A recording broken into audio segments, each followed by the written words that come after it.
श्रीमती नवनीत राणा जी।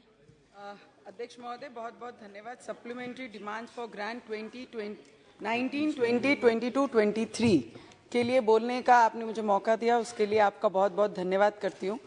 पहले तो मैं ऑपोजिशन के तरफ से बहुत सारी आवाजें सुन रही हूँ जब से इसमें चर्चा हो रही है।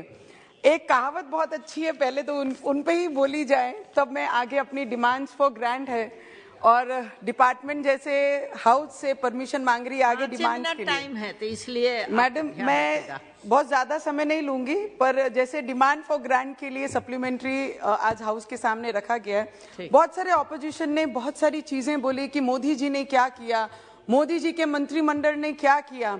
एक बात उन पे बोलना चाहती हूँ, सच को सच करने के लिए दो लोगों की जरूरत होती है, एक तो सच बोलने वाले की और दूसरा सच सुनने वाले की। तो मुझे नहीं लगता है सच सुनने वाले यहाँ पे ऑपोजिशन में कोई बचे हैं, क्योंकि जिस तरीके से काम ये मंत्रिमंडल और हमारे प्राइम मिनिस्टर जी कर रहे हैं, जल शक्ति के माध्यम से हमारे जो मंत्री जी ने सिर्फ केवल एक हमारे क्षेत्र के लिए 1200 करोड़ रुपए, ऐसे हर जिलों के लिए कितने करोड़ 100 करोड़ रुपए उन्होंने दिए होंगे हर घर जल योजना के माध्यम से। हर घर जहां पर जल की आवश्यकता वहां पर नल की योजना देकर, डैम से पानी अपलिफ्टिंग करके वहां पर टैंक्स बनाकर उनको पानी पुरोठा के काम के माध्यम से। तो मंत्री महोदय जी का बहुत दिल से धन्यवाद करूंगी। मैडम, हमारे क्षेत्र में ऐसे कुल 12 डैम है और 12 डैमों को अगर कनेक्टिविटी अपलिफ्ट करके हमारे गांवों को सप्लाई किया जाएगा पानी, तो ऐसे 200 से 250 गांवों को वो पानी पुरोठा हम उसके माध्यम से कर सकते हैं। बहुत सारी मदद पानी पुरोठा के माध्यम से हमारे मंत्री ने हमारे जिले और महाराष्ट्र के लिए किए हैं, पर ऐसे अगर किया जाए तो मेरे जो मेलघाट क्षेत्र है, ट्राइबल क्षेत्र है, जहां पे पानी पुरोठा की बहुत बड़ी अड़चन है, वहां पे उनको मदद की जा सकती है।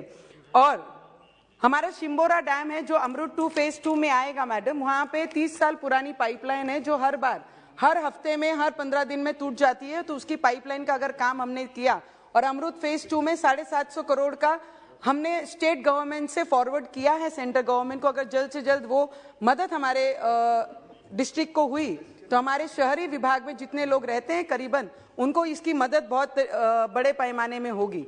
गवर्नमेंट मेडिकल कॉलेज मैडम, जो हमारे प्राइम मिनिस्टर जी का सपना है, हर जिले में गवर्नमेंट मेडिकल कॉलेज होना चाहिए और बहुत हद तक हमारे डिपार्टमेंट ने और हमारे ये सरकार ने वो पूरा करते हुए दिखाया। हमारा क्षेत्र ट्राइबल एरिया से जुड़ा हुआ है, जहां पर गवर्नमेंट मेडिकल कॉलेज के लिए जगह भी आवंटित की गई है। अगर उसका पार्ट यहाँ पर गवर्नमेंट मेडिकल कॉलेज के लिए जगह भी आवंटित की गई है, अगर उसका पाठ पुरावा अगर किया जाए और उसे थोड़ा सा धक्का मारा जाए तो वहां पे गवर्नमेंट मेडिकल कॉलेज भी जल्द से जल्द उपलब्ध करा दिया जाए तो हमारे डिस्ट्रिक्ट को, विदर्भ के लोगों को बहुत बड़ी फायदा उससे होगा।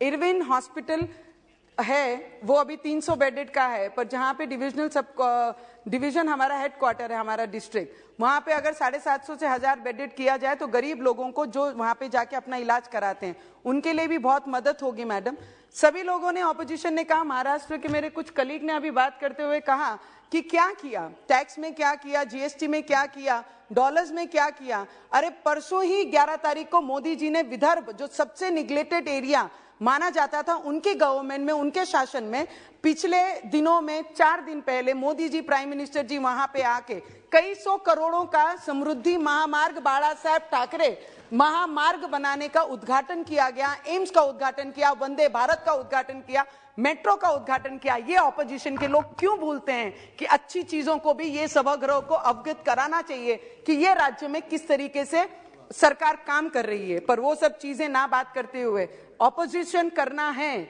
बोलते हैं ना, कई लोग मार्केट में जाते हैं अमरूद खरीदने के लिए तो पूछते हैं भैया मीठा है ना, और घर पे लाने के बाद उसमें नमक छिड़क के खाते हैं। वो हालत हो गई हमारी ऑपोजिशन की, आज वो परिस्थिति में वो खड़े हैं, मीठा पूछने के बाद नमक लगा के खाते हैं। Madam, finance minister ji is here, Karad साहब इज हियर। हमारे रेलवे डिपार्टमेंट से भी मेरी कुछ डिमांड रहेंगी। हम लोग हैं एमपी मेंबर ऑफ पार्लियामेंट से, घर में जब हम रिप्रेजेंट करते हैं बहुत सारी अपेक्षा भी हमारे लोग हमारे से करते हैं।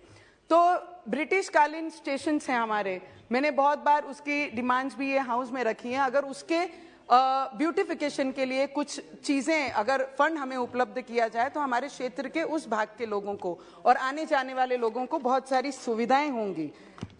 और वंदे भारत जो हमारा सपना है, हर मेंबर ऑफ पार्लियामेंट का भी सपना है कि वंदे भारत जिस तरीके से नागपुर से 11 तारीख को हमारे प्राइम मिनिस्टर जी ने उद्घाटन किया, उसी तरीके से हमारे क्षेत्र से अमरावती से वंदे भारत की नई दिल्ली के लिए भी वंदे भारत शुरू की जाए, उसकी भी मैं विनंती आपके माध्यम से करती हूँ। पंतप्रधान सड़क योजना जो गांव को जोड़ने वाले रास्ते हैं, उसके भी बहुत सारे फंड हमारे सेंटर से हम लोगों को मिले। 175 किलोमीटर मेरे क्षेत्र को यहाँ से सेंटर से प्राइम मिनिस्टर जी के योजना से हमें हमारे लोगों को व्यवस्था के लिए दिया गया है। तो मेरी डिमांड यही रहेगी कि ग्रामीण क्षेत्र, ट्राइबल क्षेत्र के ऐसे कई सड़क हैं, उसको जोड़ने के लिए अगर प्राइम मिनिस्टर जी के ये योजना से हमें और फंड दिया जाएगा तो मेरे गांव के सड़क हैं, उसको जोड़ने के लिए अगर प्राइम मिनिस्टर जी के ये योजना से हमें और फंड दिया जाएगा तो मेरे गांव के जो गांव एक दूसरे के साथ जुड़े नहीं है, उसे जोड़ने का मौका हम लोगों को अपने क्षेत्र में काम कर लोगों को जोड़ने का मौका मिलेगा। सर मैडम, चक रोड हमारे यहाँ पे पानधान बोलते हैं, अमी पानधान रस्ते मनतो, हमारे यहाँ पे महाराष्ट्र सरकार अब जो 4 महीने से आई है, आपने अगर मुख्यमंत्री जी को फोन करके भी अगर कुछ कंप्लेन की तो कंटिन्यू उनके ऑफिस से फोन आकर आपको उस चीज का फॉलोअप किया जाता है। इतने एक्टिव और इतने अलर्ट मुख्यमंत्री और डिप्टी सीएम साहब हैं। अब जो काम होगा चक रोड के लिए, पानदान रस्तों के लिए, उस पर विश्वास है। पर मेरी अपील रहेगी as a member of parliament, जब चक रोड की बात आती है क्षेत्र में करने के लिए, तो हम लोगों के पास कोई भी हाथ में फंड नहीं होता है, जो हमारी अथॉरिटी हमारे पास नहीं होती है। अगर उसके लिए केंद्र शासन से, केंद्र सरकार से हम किसानों के लिए बहुत सारी योजना ला रहे हैं, किसान हमारे खुश रहें, उनका परिवार अच्छा रहे, सब चीज रहे, पर उसके साथ जो किसान हर रोज सुबह शाम वो खेतों में जाता है, उसके लिए चक रोडों के लिए स्पेशल एमपी को अगर कोई फंड दिया जाए, नहीं तो जैसे ग्रामीण सड़क योजना जो पंतप्रधान जी के नाम पे, अगर उसी नाम पे चक रोड के लिए भी फंड अलॉट किया जाए तो मुझे लगता है हम किसानों को बहुत बड़ी राहत हम देख के उनकी मदद कर सकते हैं। Madam just 2 minutes, Awas Yojana, हमारे पंतप्रधान आवास योजना के जो बहुत सारे प्रॉब्लम्स है, पिछली बार 2.5 साल अलग सरकार राज्य में थी तो बहुत सारी समस्या हमारे आवास योजना के माध्यम से लोगों को हुए, लोगों ने अपना छत खोल के रख दिया पर उनके पास रहने की जगह नहीं, क्योंकि फंड ही अलॉट आया ही नहीं था। तो मैं विनंती करूंगी, और जो नए नंबर्स लेना बंद कर दिया है आवास योजना के, वो लेना शुरू किया जाए तो मुझे लगता है हमारा जो सपना है मैडम, वो 2024 तक वो आवास योजना को आगे बढ़ाना चाहिए, जिसके माध्यम से बहुत सारी मदद हमारे क्षेत्र के और महाराष्ट्र के लोगों को होंगी। मैडम इतना ही बोलना है बस। आई जस्ट टेल जस्ट एक लाइन फाइनेंस मिनिस्टर को, हमारे स्टेट के भी मिनिस्टर और हमारी मैडम आप जिस तरीके से काम कर रही हैं, हम लोगों को प्रेरणा देने वाली काम कर रहे हैं। ये सभागृह को, हर एमपी को एक ऊर्जा देने का काम कर रहे हैं। जो भी फाइनेंस आप लेके आ रहे हैं, जो भी काम कर रहे हैं, मुझे लगता है हम सबके लिए बहुत ज्यादा ऊर्जादायक रहेगा। Thank you so much. Thank you madam.